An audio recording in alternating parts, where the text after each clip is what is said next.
हुर्मते रूहे पयंबर यक नजर कुन सूए माँ।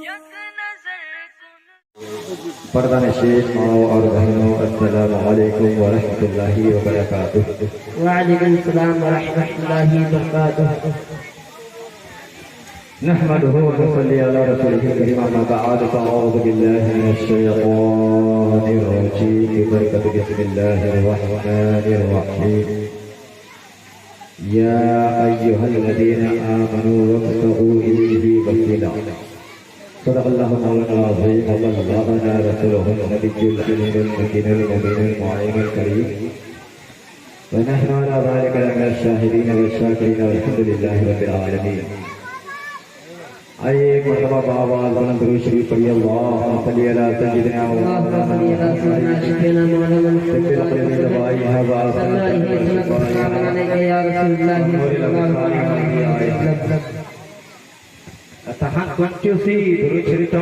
चाहते हमारे मुआशरे के अंदर इतनी बिगाड़ है, क्या बताऊं हजरत।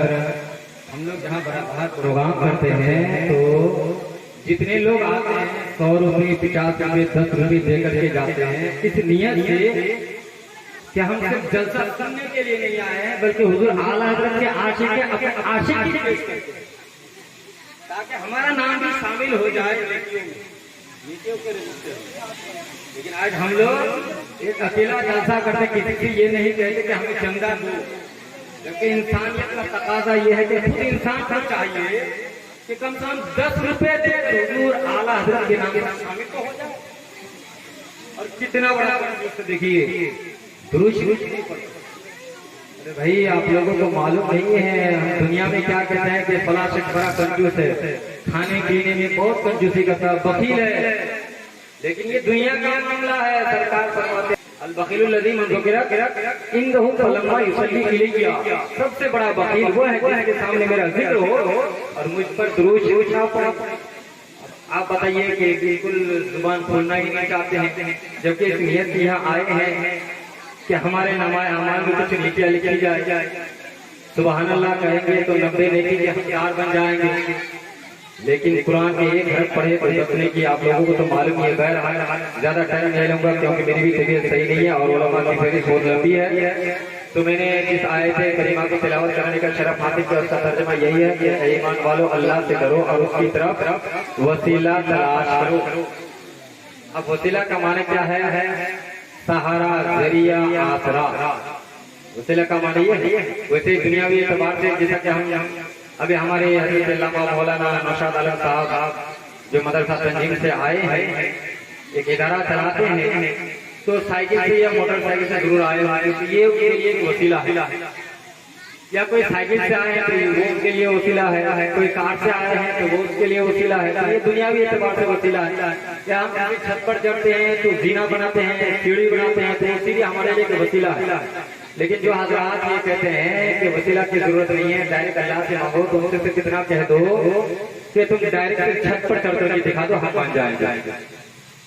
डायरेक्ट बगैर सीढ़ी के तुम सिर्फ छत पर चढ़कर दिखा दो, हम मान जाएंगे। जबकि वसीला का जिक्र कुरान में, और वो लोग कहते हैं कि जो भी मांगना है डायरेक्ट अल्लाह से मांगो।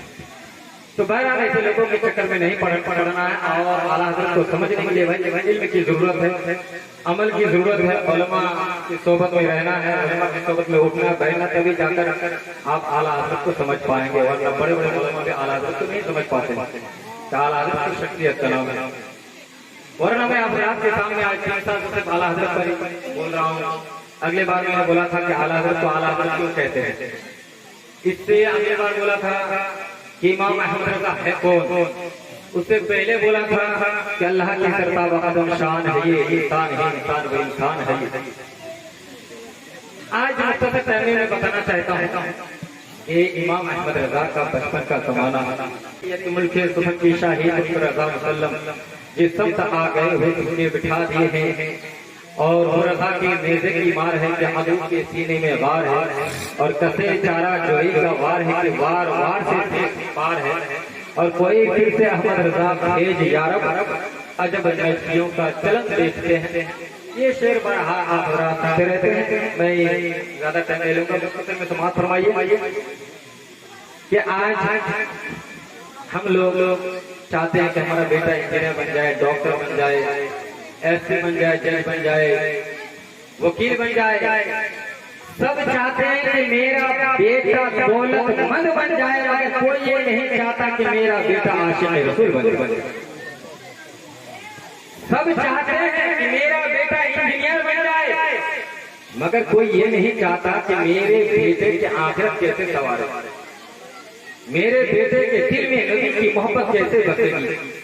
जबकि सरकार तो आलम सल्लल्लाहु ताला अलैहि वसल्लम ने फरमाया कि बातों को खासकर वसीयत की कि वो लोगों अपने औलाद को सबसे पहले मेरी मोहब्बत मेरा इश्क बच्चों के सीने में उतार दो, मेरी मोहब्बत मेरा इश्क बच्चों के सीने में उतार दो।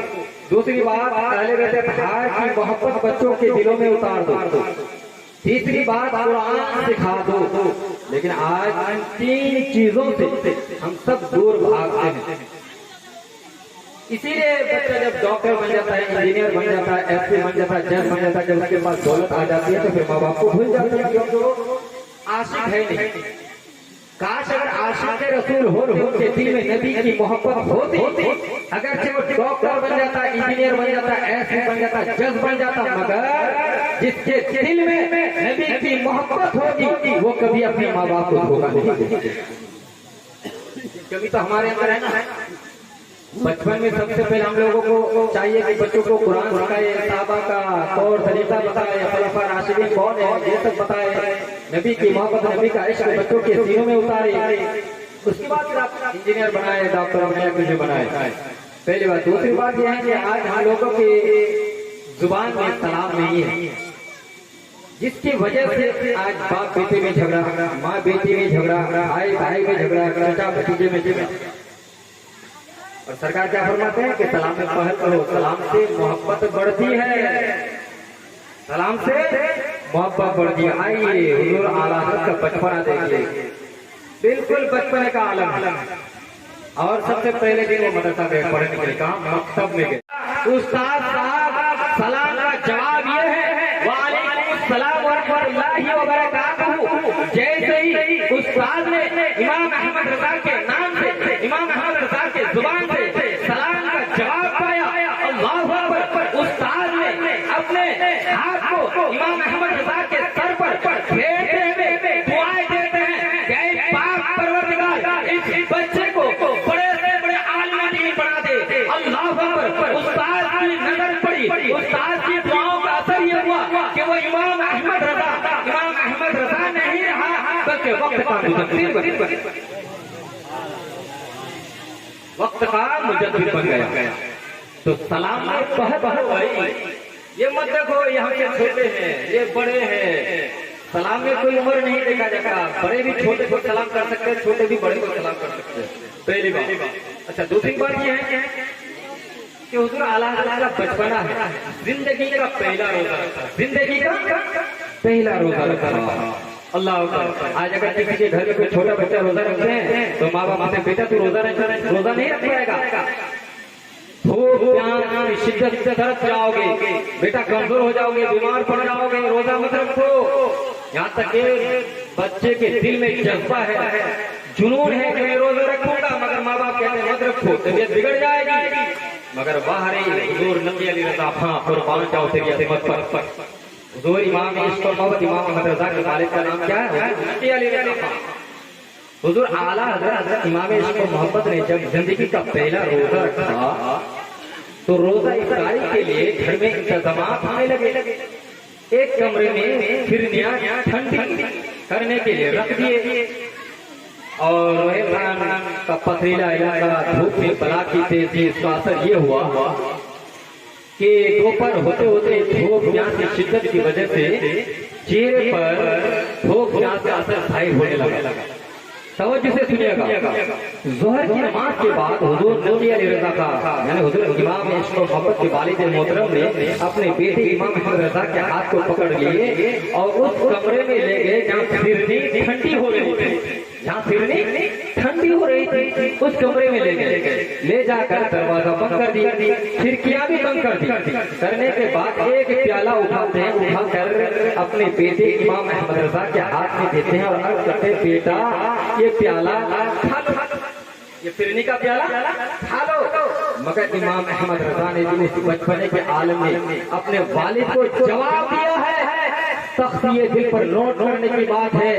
इमाम अहमद रजा ने क्या कहा मेरे दोस्तों, सुनो मेरी बात पर तवज्जो से सुनो।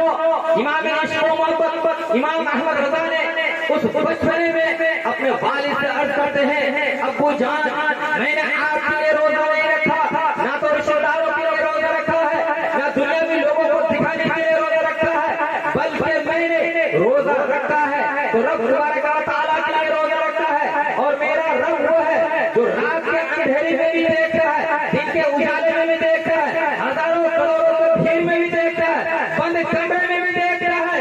अल्लाहू अकबर। इमाम अहमद रजा ने कहा, अब्बू जान मैं किसी भी हालत में रोजा तोड़ने वाला नहीं हूँ। जैसे इमाम अहमद रजा ने ये जवाब दिया, अल्लाहू अकबर, इनके वालिद मोहतरम हुजूर मुफ्ती अली रजा था अपने बेटे को सीने से लगा लेते हैं, पिशानी को चूमते हैं और अर्ज करते हैं, बेटा अहमद रजा मुझे तुझसे यही उम्मीद थी, मैंने तो बतौर इम्तिहान ये सब कुछ किया, मैंने तो बतौर इम्तिहान ये सब कुछ किया था। अल्लाह अकबर। देखो मेरे दोस्तों बुजुर्गों, अगर कोई बच्चा रोजा रखना चाहे तो उसको रोजा रखने के लिए दो, वरना बचपने में रोजा रखेगा नहीं, जवान होने के बाद उससे रोजा रखा जाता है, जवान होने के बाद उससे रोजा रखना चाहता नहीं। कितने नौजवान ऐसे हैं, जब रमजान का महीना आता है तो कहता मेरे पेट में गैस हो जाता है, कहते हैं, जिसकी वजह से रोजा नहीं रख पाते। बच्चों को मस्जिद दिखाओ, मस्जिद का रास्ता बताओ, ताकि दुल्हा बनने से पहले कम से कम तरीका मिले। वरना जिस दिन दुल्हा बनता है किसी को उधार लेकर के जाते हैं तो मौलाना साहब इमाम साहब को ढूंढ के फिरते हैं कि किस तरह से 2 रकात नमाज पढ़नी है। मेरे पास कितने लोग ऐसे आते हैं, लेकर कह रहा हूँ आबू जी, उसको पता ही नहीं है कि 2 रकात शुक्राने की हम नमाज कैसे पढ़े, किसकी नमाज पढ़ी जाती है। दुल्हा बन गए, 2 रकात नमाज शुक्राने की उसको मालूम नहीं। तो बच्चों को मस्जिद दिखाओ ताकि कुछ तो पता चल जाए बच्चे के आलम में। खैर हजरत, मैं अर्ज कर रहा था कि सरकार ने 3 बातों की वसीयत की थी कि बच्चों के दिलों में सबसे पहले मेरी मोहब्बत, मेरा इश्क बच्चों के सीनों में उतार दो, और दूसरी बात अहले बैत की मोहब्बत उतार दो, तीसरी बात कुरान का पढ़ा दो। भाई एक बात याद रखना, आलिम कभी कभी बिक सकता है, आलिम कभी कभी बिक सकता है, मगर जो आशिक होता है वो कभी नहीं बिक सकता। आलिम बिक सकता है, आशिक कभी नहीं बिक सकता। आला हज़रत एक मर्तबा अपने मदरसे में दर्स दे रहे थे, कुछ उलमाए किराम आला हज़रत से मिलने के लिए आए। कुछ उलमाए किराम उधर आला हज़रत से मुलाकात करने के लिए आए तो क्या देख रहे थे, बच्चों की आंखों में आंसू, बच्चों की आंखों में आंसू। अब उलमाए किराम परेशान बच्चों से अर्ज करते, ओ बच्चों क्या तुम लोगों को हद मारा है? बच्चे कुछ जवाब ही नहीं देते, ये आपस की बात है, मगर आंखों में आंसू है। जब उलमाए किराम की नजर हुजूर आला हज़रत पर पड़ी तो हुजूर आला हज़रत की आंखों में भी आंसू। तवज्जो है ना, तवज्जो है ना, हुजूर आला हज़रत की आंखों में भी आंसू। उलमाए किराम ये क्या मामला है, क्या माजरा है? ये बात तो समझ में आ रही है कि बच्चे रो रहे हैं, मगर हुजूर आला हज़रत की आखिर मामला क्या है, माजरा क्या है? उलमाए किराम बात करते हैं, हुजूर आपकी आंखों में आंसू कैसे, ये किस चीज की आंसू है? हुजूर आला हज़रत क्या फरमाते हैं, ओ लोगों, ओ उलमाए किरामो, सुनो सुनो, सुनना चाहते हो? दरअसल बात यह है कि इमाम अहमद रजा बच्चों को सिर्फ आलिम नहीं बनाता, तो फिर हुजूर क्या बनाते हैं? अल्लाह अल्लाह। इमाम अहमद रजा ने जो जुमला कहा, अल्लाहू अकबर, तख्तिए दिल पर नोट करने की है मेरे दोस्तों बुजुर्गों। हुजूर आला हज़रत इमाम इश्क व मोहब्बत इमाम अहमद रजा ने कहा, ओ लोगों सुनो सुनो, ओ मेरे दोस्तों बुजुर्गों, मेरी बात को गौर से सुनो। इमाम इश्क व मोहब्बत इमाम अहमद रजा ने कहा, मैं बच्चों को सिर्फ आलिम नहीं बनाता, बल्कि आलिम के साथ साथ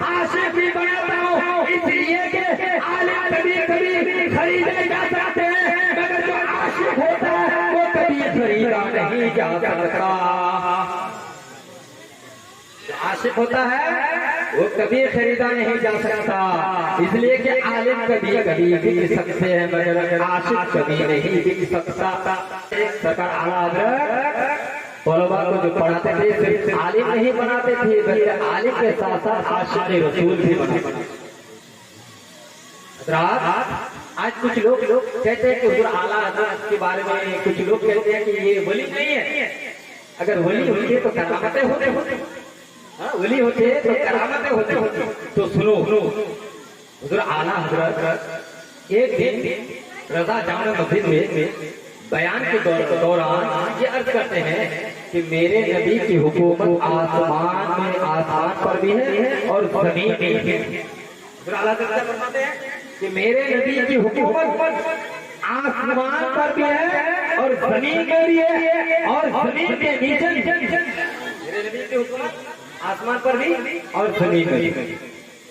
तो कुछ लोगों को ये शोषा मिला था, कुछ लोग तो हुजूर आला हज़रत के मुखालिफिन थे। चलो उसी बरेली की सरजमीन पर एक मजदूर एक अल्लाह के मुकर्रम बंदे रहा करते थे जिनका नाम था धोखे शाह। क्या नाम था? धोखे शाह। अब धोखे शाह समझ में नहीं आएगा धोखे शाह जैसा नाम है। तो धोखे शाह इसलिए लोग कहते थे कि वो अचानक रास्ते से चलते रास्ते से चलते वो गायब हो जाते थे, इसलिए लोग उस मजदूर बुजुर्ग को धोखे शाह कहते थे। तो हुजूर आला हज़रत ने कहा कि हमारे नबी की हुकूमत आसमान पर भी है जमीन में भी है। तो कुछ लोगों के पेट में खलबली हो गई, दर्द उठने लगा। मुखालिफिन तो ये चाह रहे थे तो वो चलते चलते हुजूर धोखे शाह से मुलाकात हो गई। जो लोग हुजूर आला हज़रत के मुखालिफिन थे हुजूर धोखे शाह से अर्ज करने लगे, हुजूर आज बड़े रज़ा मस्जिद के बड़े मौलाना ने बयान किया कि हमारे नबी की हुकूमत आसमान पर भी है और जमीन में भी है। धोखे शाह आए बरेली की सरजमीन पर। कहाँ तवज्जो से सुनिएगा मेरी बात। धोखे शाह कहाँ आए? बरेली की सरजमीन पर रज़ा जामा मस्जिद में ज़ोहर का टाइम था। धोखे शाह ने आकर अर्ज किया, हालांकि कौन थे?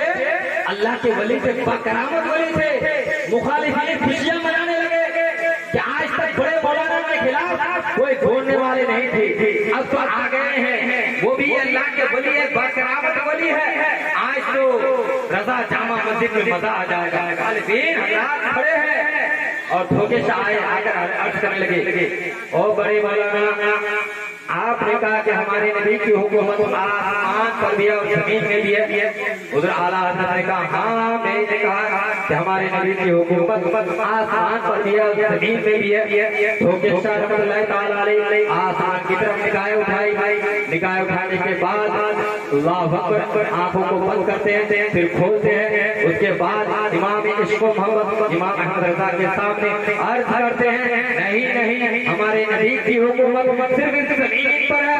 अल्लाह अल्लाह मगर इमाम इश्क़ व मोहब्बत इमाम अहमद रज़ा मानने को तैयार नहीं। इतने में हुजूर आला हज़रत के वालिदाए मोहतरमा हज़रात मोहतरम कमरे में जो थी हुजरे में जो थी वहीं से आवाज देती है, बेटा अहमद रज़ा धोखे शाह से मुंह मत लगा वरना नुकसान हो जाएगा। अल्लाह अल्लाह माँ भी वसीयत कर रही थी कि मुफ्ती आ रहे हैं। तवज्जो चाहता हूँ, मुफ्ती आ रहे हैं जब बचपना था सरकार मुफ्ती आ रहे हैं मुस्तफा रज़ा था छतरे गिर गए। अल्लाहु अकबर माँ ने आवाज दी, बेटा अहमद रज़ा मैंने कहा कि धोखे शाह से मुंह मत लगा वरना नुकसान हो जाएगा। देखा बेटा मुफ्ती आ रहे हैं छतरे गिर गए हैं मगर इमाम इश्क़ व मोहब्बत इमाम अहमद रज़ा का जवाब सुनो। क्या अर्ज करते हैं? अम्मी जान ये एक मुस्तफा रज़ा था, ये एक मुफ्ती आ रहे हैं। अगर तेरे नबी की अज़मत को कोई घटाने की बात करे तो एक मुफ्ती आ रहे नहीं, अगर हजारों मुफ्ती आ रहे को कुर्बानी देने की जरूरत पड़े तो इमाम अहमद रज़ा कुर्बानी देने के लिए तैयार है। अगर कोई हुजूर नबी सल्लल्लाहु अलैहि वसल्लम की अज़मत को घटाने की बात करे तो इमाम अहमद रज़ा मानने के लिए तैयार है। अगर कोई नबी की अज़मत को घटाने की बात करे तो इमाम अहमद रज़ा मानने के लिए तैयार नहीं। इतने में मुफ्ती उड़ते हैं, अपने दामन को झाड़ते हैं और हुजूर आला हज़रत के कमर को पकड़ लेते हैं हैं और अर्ज करते हैं अब्बू जान आपको जो फैसला करना है वो कर दीजिए, मैं बिल्कुल सलामत हूँ। अल्लाह अकबर। धोखेशाह चले गए, धोखेशाह चले गए, हुजूर आला हज़रत अपने काम पे लग गए। अल्लाह अकबर। मगर जोहर और असर के टाइम में कितना वक्त, जोहर और असर के बीच में तवज्जो चाहता हूँ, जोहर और असर के बीच में कितना वक्त होता है? असर के वक्त फिर धोखेशाह आ गए, मुखालिफीन बहुत खुश हुए, अब तो मजा आएगा, धोखेशाह फिर आ रहा है जामा मस्जिद में। अब तो इन दोनों की टक्कर होगी, अब इन दोनों की टक्कर होगी, क्योंकि ये कह रहे हैं कि आसमान में हमारे नबी की हुकूमत नहीं है, और बड़े मौलाना इमाम अहमद रजा कह रहे हैं हमारे नबी हुआ है जिनकी हुकूमत आसमान पर भी है और जमीन में भी है। धोखेशाह आए, असर का टाइम था, बड़े मौलाना इमाम अहमद रजा के सामने आकर खड़े हो गए और अर्ज करने लगे, ओ बड़े मौलाना, आपने जो कहा था वो बिल्कुल सच है और मैंने जो कहा था वो बिल्कुल गलत है। अब लोग ये देखकर परेशान हो गए, अर्ज करने लगे बड़े मौलाना इमाम अहमद रजा से कि हुजूर ये कैसे हो गया? तो हुजूर आला हज़रत इमाम ने इसको इमाम अहमद रजा था फाज़िले बरेलवी फरमाते हैं, अरे इमाम अहमद रजा को रब तबारक व तआला ने वो ताकत अता फरमाई है, वो शान अता फरमाई है कि अगर किसी के रुतबे कम हो गए तो इमाम अहमद रजा उनके हाथ को पकड़ कर उनके रुतबे को बुलंद कर दिया करते हैं। भाई बोलिए तो कम से कम सुभान अल्लाह। कब बोलेंगे सुभान अल्लाह? मेरी तो तबीयत खराब है, आप सुभान अल्लाह भी नहीं कह रहे जब से नेकी की गर्ज में आए हैं। एक मरतबा सुभान अल्लाह कहेंगे 90 नेकी के हकदार बन जाएगा, आपके रजिस्टर में 90 नेकियां लिखी जाएगी भाई, और वहाँ एक एक नेकी के लिए तरसेंगे। ना बेटा साथ देगा, ना बीवी साथ देगी, और ना घर वाले ना रिश्तेदार कोई साथ देने वाले नहीं है, सिर्फ आमान साथ जाएगा, वहाँ कोई साथ देने वाला नहीं होगा मेरे दोस्तों बुजुर्गों। तो ये है इमाम इश्क व मोहब्बत। लोगों ने कहा हुजूर ये कैसे हुआ? हुजूर आला हज़रत फरमाते हैं, सुनना चाहते हो? धोखेशाह जब जा रहे थे, मैंने खुदावंद कुद्दूस की बारगाह में अर्ज की, ऐ पाक परवरदिगार, धोखेशाह को वो नजर नहीं आ रहा है जो इमाम अहमद रजा को नजर आ रहा है। ऐ पाक परवरदिगार, जो इमाम अहमद रजा को नजर आ रहा है, मैं दुआ कर रहा हूँ कि धोखेशाह को भी वो नजर आ रहा है। इमाम अहमद रजा ने क्या दुआ की? धोखेशाह की नजर से आसमान तक पहुंचती थी, आसमान के ऊपर जो थे नजर नहीं आती थी, मगर इमाम अहमद रजा ने धोखेशाह जब गए और के बाद दुआ की कि पाक परवरदिगार, धोखेशाह को वो भी नजर आ जाए तो इमाम अहमद रजा को नजर आ जाए। ये है इमाम इश्क व मोहब्बत। अगर मैं इमाम अहमद रजा पर भूलूंगा ना तो रात गुजर जाएगी। बहरहाल एक वाक़या सुन लीजिए। मुफ्ती आज़म कर रहा था मैं, मुफ्ती आज़म खत्म कर दो भाई वाक़या को बयान करने के बाद। हुजूर आला हज़रत के एक मुरीद शेख बेशा आले मौलाना हसन अली खान, ये हुजूर आला हज़रत वो चाहने वाले थे।